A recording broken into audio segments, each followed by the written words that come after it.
I like the aggressive version. This is not an audiobook. Welcome in, guys. This is not an audiobook. It's simply not. Simply not. My dear, this is not any book of audio. It is a casual roommate book club chit chat. We're just going to predict stuff. We're going to talk about it. We'll have side quests. You excited for chapter 2? Yeah. Cool. Okay. Maddy's 30-second recap. Let's go. What happened last chapter? Okay, so we met the girl. She's gnarly. She's all gnarly. She's got lots of bones. What's her name? Fair. And she's like, oh, my life sucks. I'm human. The Fae people are mean. It's winter. I have to hunt. And my family is just, they all have these needs. And the people want me to beg. And blah, blah, blah. So I'm out here in the snow. And it's hot. It's sunny. It's dark. It's cold. There's a door. Oh my god, yes. Wait, wolf. Maybe Fae. Who knows? Killed. Wolf's like, maybe in pain, but is in pain. Dies. She's like, I'm gonna skin you. And yeah. That's my recap. The end. Yeah. So should I read your sticky note recap and just see if you missed anything? According to your notes, chapter 1. She's hunting because she's poor, but too good to beg. Negative mindset. Doesn't like her home. Fae wolf, unclear motive, equals deaf, prominent, imminent. Imminent. Poor wolf, skinned. Poor wolf skinned. Arrow was worth it. Yeah. She took the dough. Yeah. That's chapter 1. You're all caught up, guys. That was 8 pages of greatness. And last chapter we had our 4 sentences starting with Anne. One big boy prediction that fair becomes fair. And then we've got our little petite predictions, but we'll only cross them off when they happen or don't happen. Yeah, but from chapter 1 we have 3 petite predictions, which is cute. What was chapter 1 title? Skinned. Okay. Yeah, that was great. So at the end we can have a whole book where it's just your version of events, including Maddy's titles, chapter 1, Skinned, and then your Cliff's Notes. Yeah. Basically. I cannot wait. Okay. Ready for some chapter 2? The sun had set by the time I exited the forest. My knees It was shaking. daytime.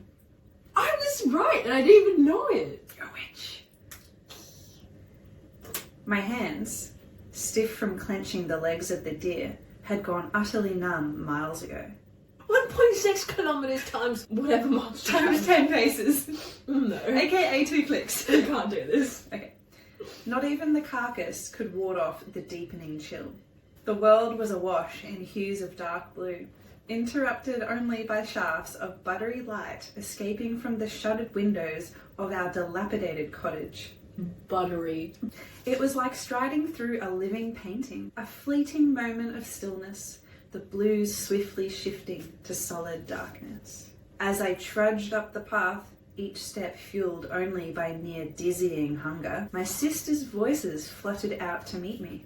I didn't need to discern their words to know they most likely were chattering about some young man or the ribbons they'd spotted in the village when they should have been chopping wood, but I smiled a bit nonetheless. I'm sorry, this bitch is carrying wool, like skin in a whole dough, and they're like, oh my god, this boy in the village. And she's like, I've got food for us. And you're talking about a boy?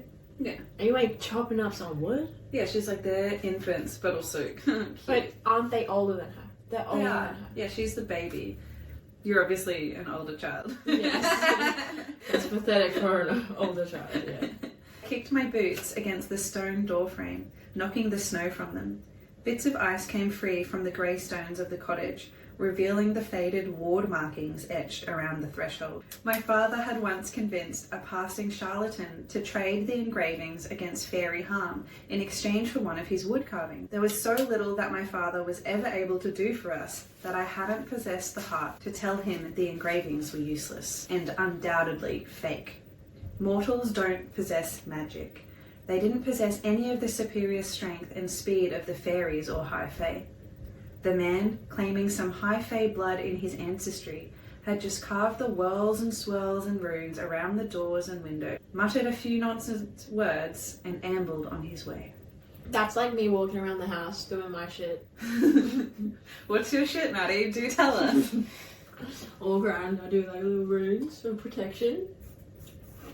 Wait, I didn't know you did runes. I know you get the demons out of our house, but what runes do you do? I only do this one because it's the only one I know. It's a chicken foot. Your face is a chicken foot. Oh, I almost swallowed that. Okay. What, gum? Yeah. Damn. I yanked open the wooden door, the frozen iron handle biting my skin like an asp. An asp! ASP. Oh! A small venomous snake of Egypt, usually held to be a cobra. It's like a snake. Heat and light blinded me as I slipped inside. Feyre! Elaine's soft gasp scraped past my ears, and I blinked back the brightness of the fire to find my second elder sister before me. Though she was bundled in a threadbare blanket, her gold brown hair, the hair all three of us had, was coiled perfectly about her head. 8 years of poverty hadn't stripped from her the desire to look lovely. So they used to have money. You got that from that? Yeah. How? 8 years of poverty, but 8 she's years of definitely poverty. older than 8 What years. happened before those 8 years? I hope so. So you give her a morsel. And I figure it out. Where did you get that? The undercurrent of hunger honed her words into a sharpness that had become too common in recent weeks. No mention of the blood on me. I'd long since given up hope of them actually noticing whether I came back from the woods every evening, at least until they got hungry again. But then again, my mother hadn't made them swear anything when they stood beside her deathbed. So, me trying to piece things together already, they were rich. Or at least they were comfortable. But then Mummy died. And all that money just disappeared. Mama, no. And then Why Mum did was you like to the youngest, you better take care of this family. And the dad's just like, runes? I took a calming breath as I slung the dough off my shoulders. She hit the wooden table with a thud, rattling a ceramic cup on its other end. Where do you think I got it? My voice had turned hoarse, each word burning as it came out. My father and Nesta still silently warmed their hands by the hearth. The hearth? Hearth? I've never known how to say it. I've never Hearth. had to say it out loud. How are you so confident? Because I have heard that word before. Okay. My father and Nesta still silently warmed their hands by the hearth, my eldest sister ignoring him as usual. I peeled the wolf pelt from the doe's body, and after removing my boots and setting them by the door, I turned to Elaine. I'm just imagining the wolf skin over the doe skin, and that's white with... Jenny just got a doe card! Her brown eyes, my father's eyes, remained pinned on the doe. Will it take you long to clean it? Me. Not her. Not the others. I'd never once seen their hands sticky with blood and fur. I'd only learned to prepare and harvest my kills thanks to the instruction of others. Elaine pushed her hand against her belly, probably as empty and aching as my own. It wasn't that Elaine was cruel. She wasn't like Nesta, who had been born with a sneer on her face. Elaine sometimes just didn't grasp things. It wasn't meanness that kept her from offering to help. It simply never occurred to her that she might be capable of getting her hands dirty. I'd never been able to decide whether she actually didn't understand that we were truly poor, or if she just refused to accept it. It still hadn't stopped me from buying her seeds for the flower garden when she tended in the milder months whenever I could afford it. And... Alright, first "and" of the chapter. And it hadn't stopped her from buying me 3 small tins of paint, red, yellow and blue. During that same summer, I'd had enough to buy the ash arrow. It was the only gift she'd ever given me, and our house still bore the marks of it, even if the paint was now fading and chipped. Little vines and flowers along the windows and thresholds and edges of things, tiny curls of flame on the stones bordering the hearth. Any spare minutes I'd had that bountiful summer I used to bedeck our house in colour, sometimes hiding clever decorations inside drawers, behind the threadbare curtains, underneath the chairs and table. We hadn't had a summer that easy since. Beira. My father's deep rumble came from the fire. His dark beard was neatly trimmed, his face spotless, like my sister's. What luck you had today in bringing us such a feast. From beside my father, Nesta snorted. Not surprising. Any bit of praise for anyone, me, Elaine, other villagers, usually resulted in her dismissal. And that doesn't even count. And any word from our father usually resulted in her ridicule as well. I straightened, almost too tired to stand, but braced a hand on the table beside the dough as I shot Nesta a glare. Of us, Nesta had taken the loss of our fortune the hardest. She had quietly resented my father from the moment we'd fled our manor. Even after that awful day, one of the creditors had come to show just how displeased he was at the loss of his investment. You're pretty good. I know. I was just looking at the camera like, I told you so. But at least Nesta didn't fill our heads with useless talk of regaining our wealth, like my father. No, she just spent whatever money I didn't hide from her, and rarely bothered to acknowledge my father's limping presence at all. Some days, I couldn't tell which of us was the most wretched and bitter. We can eat half the meat this week, I said, shifting my gaze to the dough. The deer took up the entirety of the rickety table that served as our dining area, workspace, and kitchen. We can dry the other half. I went on, knowing that no matter how nicely I phrased it, I'd still do the bulk of it. And I'll go to the market tomorrow to see how much I can get for the hides, I finished, more to myself than to them. No one bothered to confirm that they'd heard me anyway. My father's ruined leg was stretched out before him, as close to the fire's heat as it could get. The cold or the rain, or a change in temperature, always aggravated the vicious, twisted wounds around his knee. His simply carved cane was propped up against his chair, a cane he'd made for himself, and that Nesta was sometimes prone to leaving far out of his reach. Nah, doesn't count. Okay, so and doesn't count if it's after 3 dots. He could find work if he wasn't so ashamed, Nesta always said when I hissed about it. She hated him for the injury too, for not fighting back when that creditor and his thugs had burst into the cottage and smashed his knee again and again. Nesta and Elaine had fled into the bedroom, barricading the door. I had stayed, begging and weeping through every scream of my father, every crunch of bone. I'd soiled myself, and then vomited right on the stones before the hearth. Only then did the men leave. We never saw them again. Yeah, my day was pretty bad too.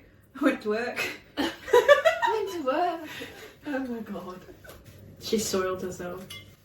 Right. I also soiled myself today. I soil myself every day. Cut that. We'd used a massive chunk of our remaining money to pay for the healer. It had taken my father 6 months to even walk, a year before he could go a mile. The coppers he brought in when someone pitied him enough to buy his wood carvings weren't enough to keep us fed. 5 years ago, when the money was well and truly gone, my father still wouldn't move much about. He hadn't argued when I announced that I was going hunting. He hadn't bothered to attempt to stand from his seat by the fire, hadn't bothered to look up from his wood carving.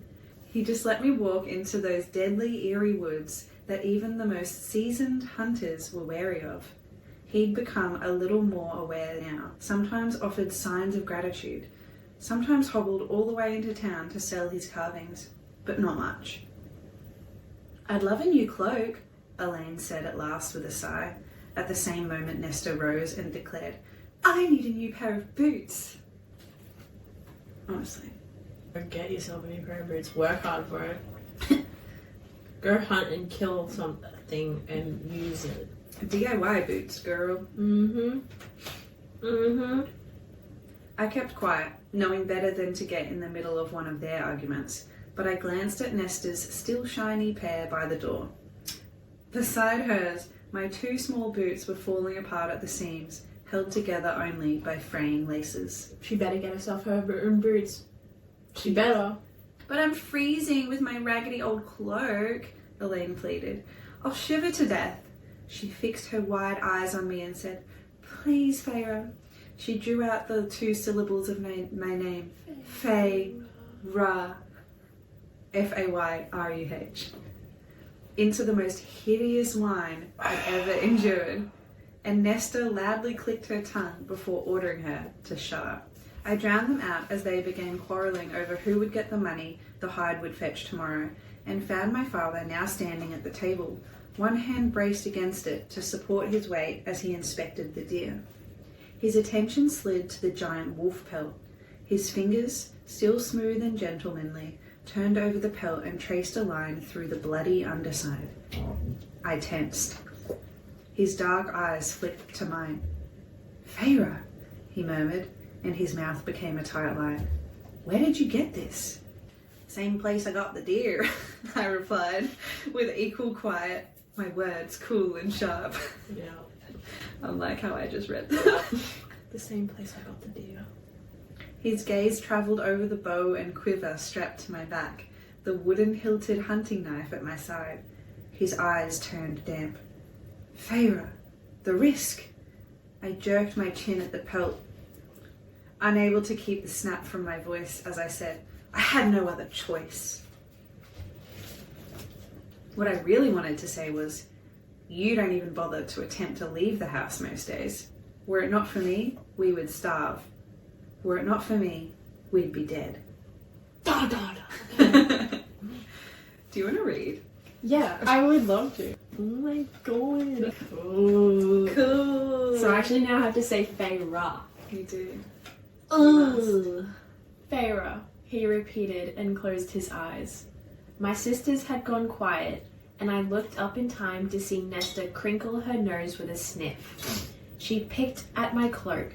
"You stink like a pig covered in its own filth. Can't you at least try to pretend that you're not an ignorant peasant?" Dwight, you ignorant slut. Wait, I need to sneeze.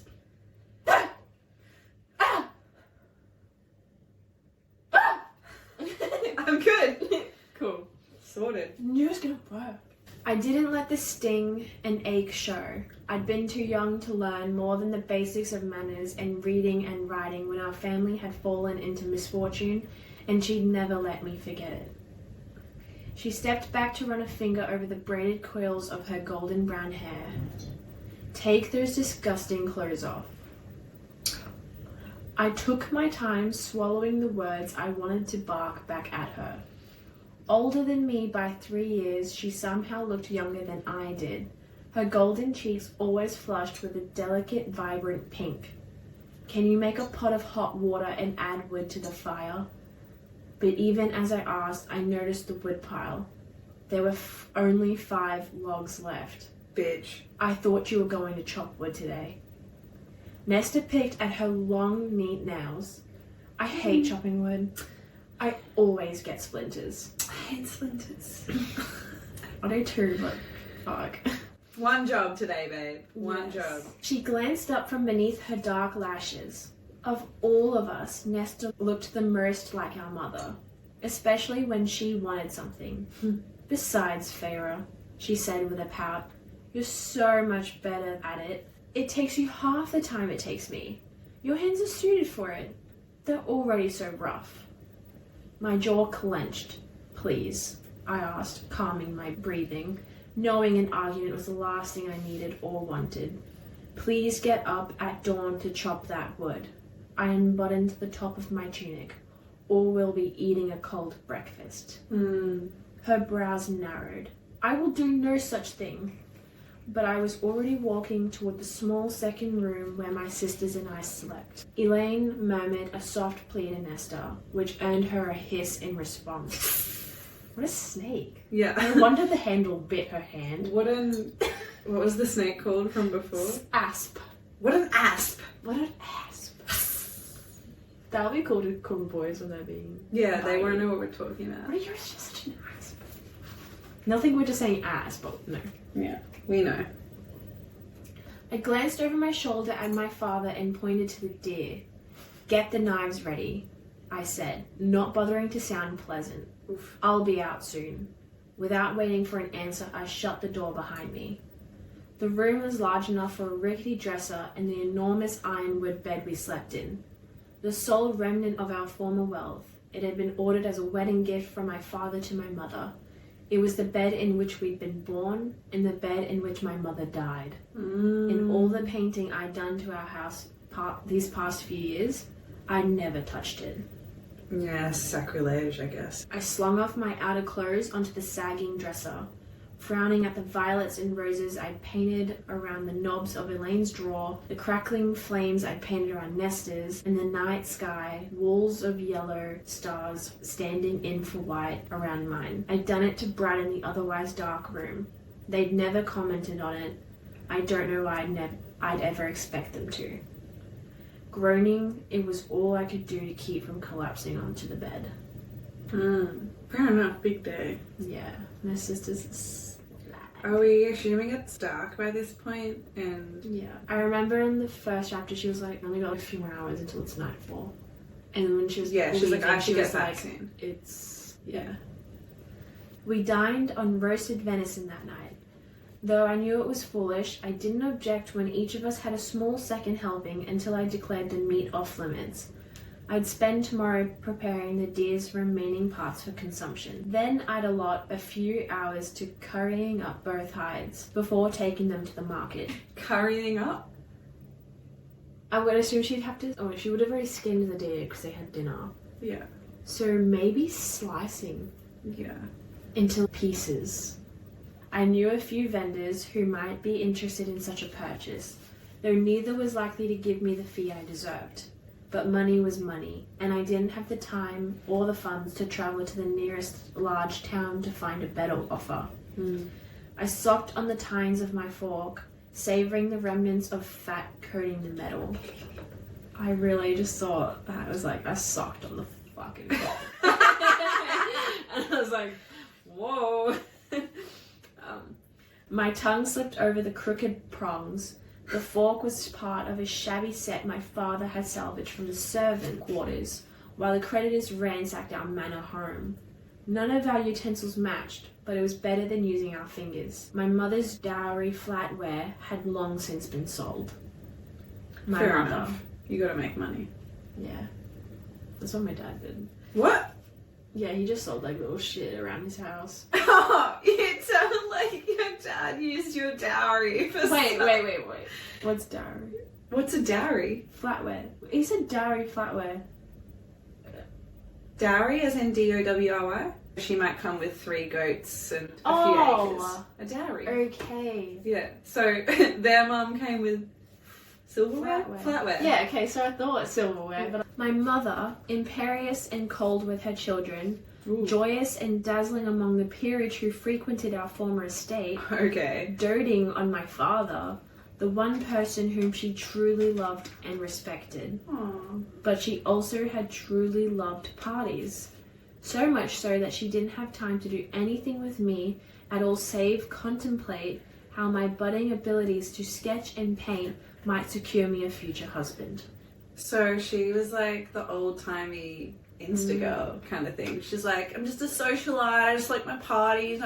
She did have a genuine love for him, but then the girls were just kind of like, that's a lot of work. Yeah. But it sounds like she had a bond with Nesta, the eldest, but then Elaine and Feyre, the next two. It's a lot. Can the milkmaid just deal with you? The milkmaid. The governess, perhaps.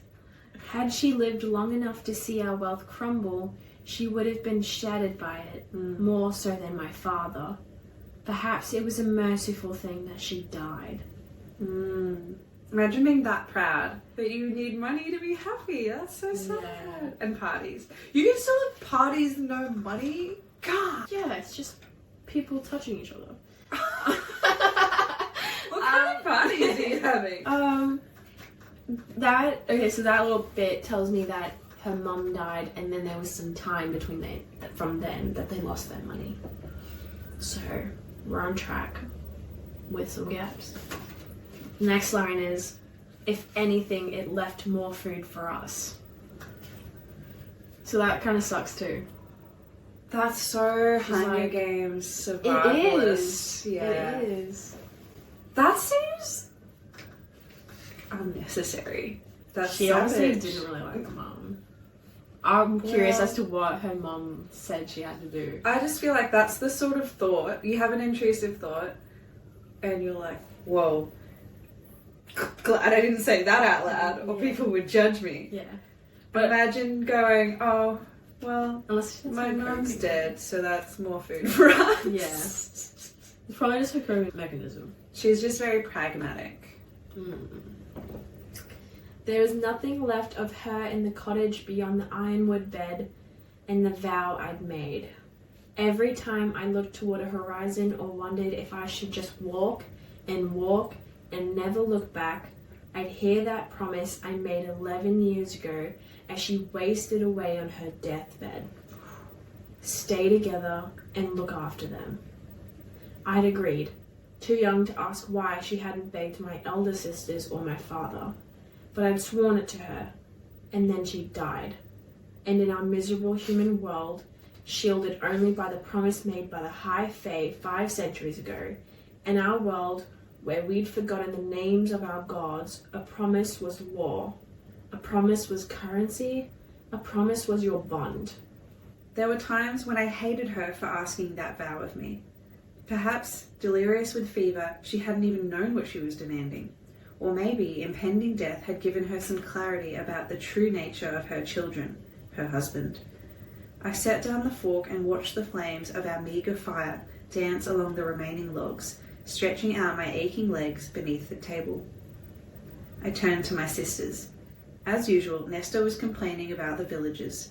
They had no manners, they had no social graces, they had no idea just how shoddy the fabric of their clothes was, even though they pretended that it was as fine as silk or chiffon. I would say it's like cashmere, but not cashmere. Chiffon. Chiffon. Cotton, but with a bit of twinge. I win. You go. Can you do it on command? No, like not good.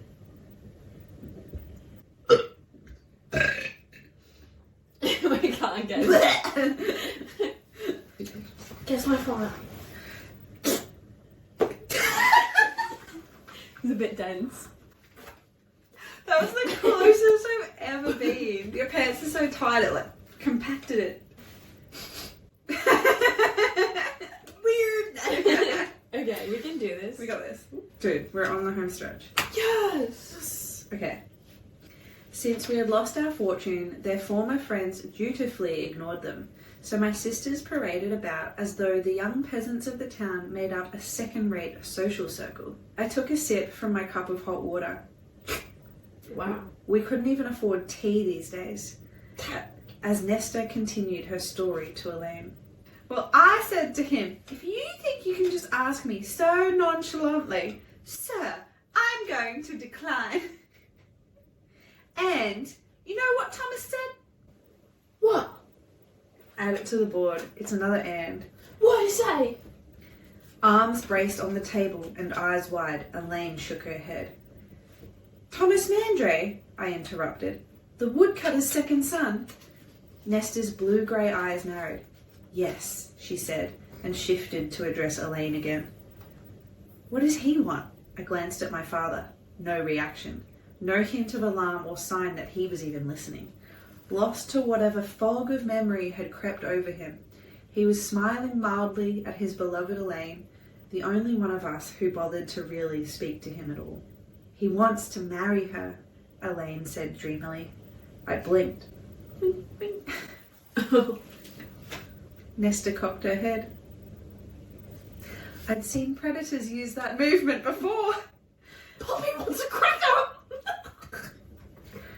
Ooh. Is that a birdie thing? Yeah. Cock. Poppy wants. I sometimes wondered if her unrelenting steel would have helped us better survive, thrive even, if she hadn't been so preoccupied with our lost status. Is there a problem, Feyre? She flung my name like an insult, and my jaw ached from clenching it so hard. My father shifted in his seat, blinking. And though I knew it was foolish to react to her taunts, I said, You can't chop wood for us? But you want to marry a woodcutter's son? That's a cold burn. Burn, indeed. Nesta squared her shoulders. I thought all you wanted for us was to get out of the house, to marry off me and Elaine so you can have enough time to paint your glorious masterpieces. She sneered at the pillar of foxglove I'd painted along the edge of the table. Do you know what foxglove is? Is it Fox glove? No, but some type of thorny vine thing, surely. Foxglove, what is it? Chat will get it. Pink, purple, white, or yellow, and it's speckled on the inside. Oh yeah, no, it's toxic, dude. Foxglove. Tubular in shape, produce no tall spark, and varies in colours and toxic. There we go. Pretty, but painful. Like an asp. Like an asp. That's gone on a sticky note. Toxic environment. Toxic sisters. She sneered at the pillar of foxglove I'd painted along the edge of the table. The colours too dark and too blue, with none of the white freckling inside the trumpets. But I'd made do, even if it had killed me not to have white paint to make something so flawed and lasting. I drowned the urge to cover up the painting with my hand. Maybe tomorrow I'd just scrape it off the table altogether. Believe me, I said to her, the day you want to marry someone worthy, I'll march up to his house and hand you over. But you're not going to marry Thomas. Nesta's nostrils. Flared. Yes.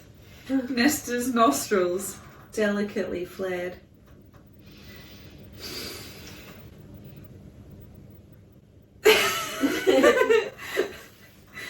I'm so glad we both did it. We'll just do a side by side, see who did it better. Yeah.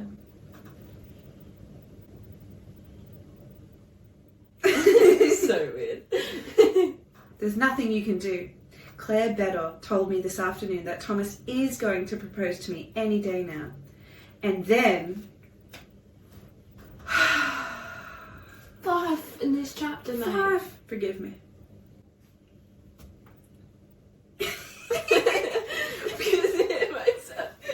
I'm sick of myself, apparently. And then I'll never have to eat these scraps again, she added with a small smile. At least I don't have to resort to rutting in the hay with Isaac Hale like an animal. So what, she's just dicking around with Isaac Hale? My father let out an embarrassed cough, looking to his cot by the fire. He'd never said a word against Nesta, from either fear or guilt, and apparently he wasn't going to start now, even if this was the first he was hearing of Isaac. I laid my palms flat on the table as I stared her down. Elaine removed her hand from where it lay nearby, as if the dirt and blood beneath my fingernails would somehow jump onto her porcelain skin. Thomas's family is barely better off than ours, I said, trying to keep from growling. You'd be just another mouth to feed. If he doesn't know this, then his parents must. But Thomas knew. We'd run into each other in the forest before. I'd seen the gleam of desperate hunger in his eyes when he spotted me sporting a brace of rabbits. I'd never killed another human, but that day, my hunting knife had felt like a weight at my side. I'd kept out of his way ever since. We can't afford a dowry, I continued, and though my tone was firm, my voice quieted. For either of you. If Nesta wanted to leave, then fine. Good. I'd be one step closer to attaining that glorious, peaceful future, to attaining a quiet house and enough food and time to paint. But we had nothing, absolutely nothing, to entice any suitor to take my sisters off my hands. They can take the mother's bed. Take my mama's bed. We was born in it, she was dead in it. Yep, and now she may have her children in it, and she may die in it too. Like mother, like daughter. It's beautiful, that is. It's iron, keeps the fae away. We're in love, Nesta declared, and Elaine nodded her agreement.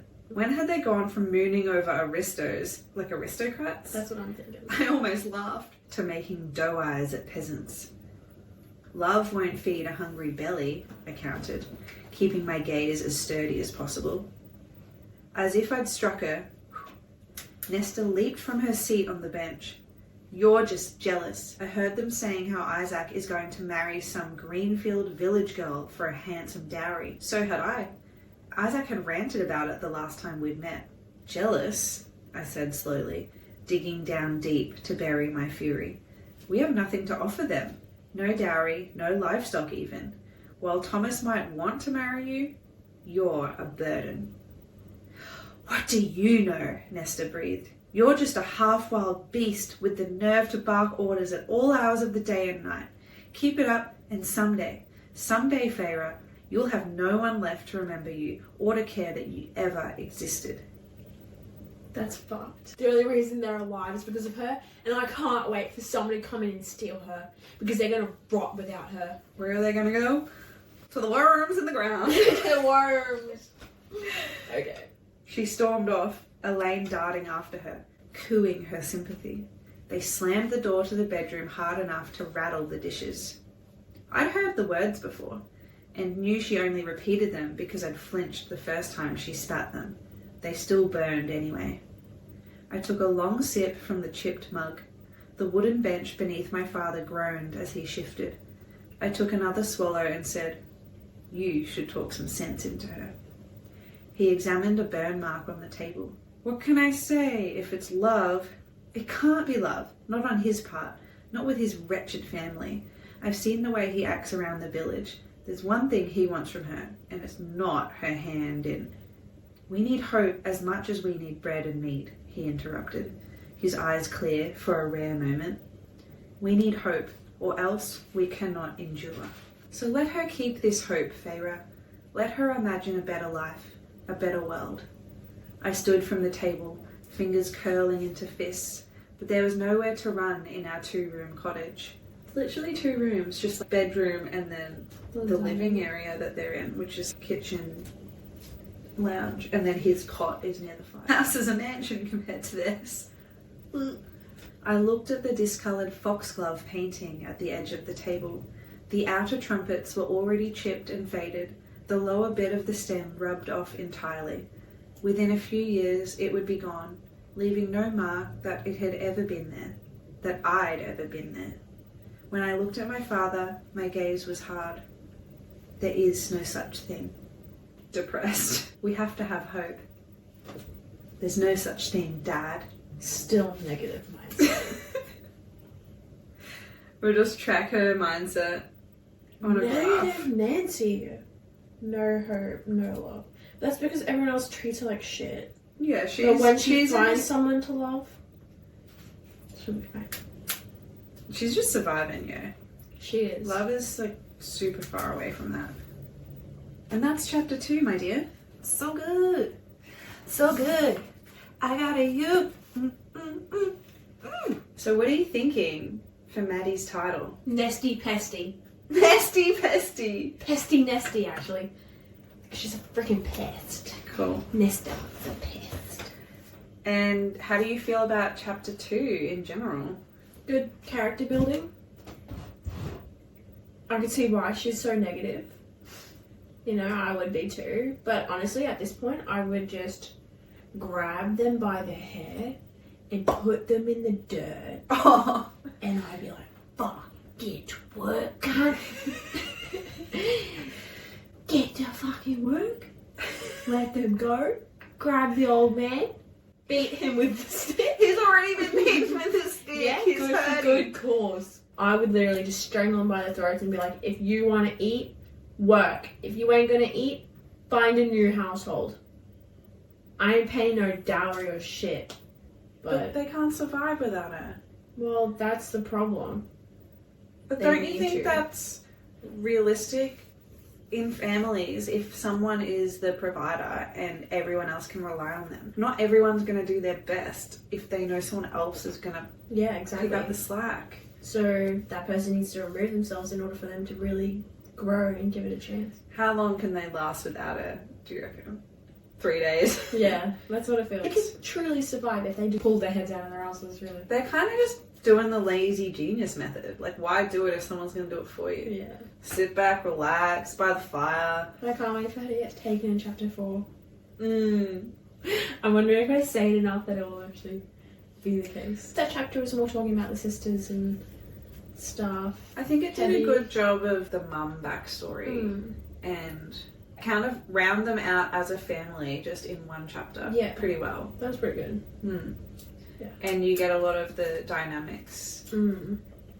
I can't get over, if anything, it left more food for us. That was really cool. That was so brutal. That's exactly the mindset I would have. I would be like, okay, if I was really upset about it, I would cope by being like, well, if she was here, it would just be more. You know what that reminds me of is the Hunger Games, where Katniss really protects Primrose, sacrifices herself, goes into the Hunger Games for her. The dad dies. Yeah. Her mum is just a shell of a person. Yeah. And Katniss loses all respect for her because She she's the one stepping in and keeping Prim She alive must have and been hunting. inspired by Hunger Games. What do you reckon's going to happen in chapter 3? We're gonna get a bit more mist. There's gonna be like, oh, I'm being followed.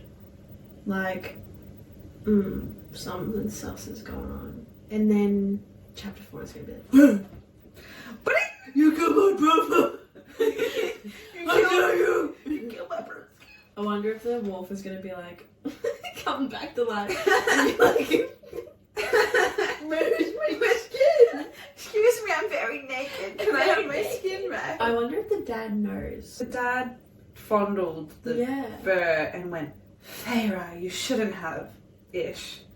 Give or take. Yeah. But he might have even just been saying a wolf is a lot. Come back with rabbits, maximum dough, but a wolf, it could easily kill you as much as you could kill it when you've only got 3 hours. Yeah, fucking stupid bitch. Maybe 3 she'll get hours more over- hours if she's got more money. Hopefully she can get quite a bit of money for it. Okay, good night everybody. Good night. That's it. We're done. Thanks for coming. Don't. Go away. This morning when I was working, I was crop dusting this person at my stand-up desk and I was just side-eyeing her being like, I bet you she knows it's me, but also, what are you gonna do? What are you gonna do? This bitch is probably like, I wish you just did it all at once instead of letting off bombs. It's so funny. Yeah. Yeah. Lisa. Yeah. At least I didn't fall on YouTube.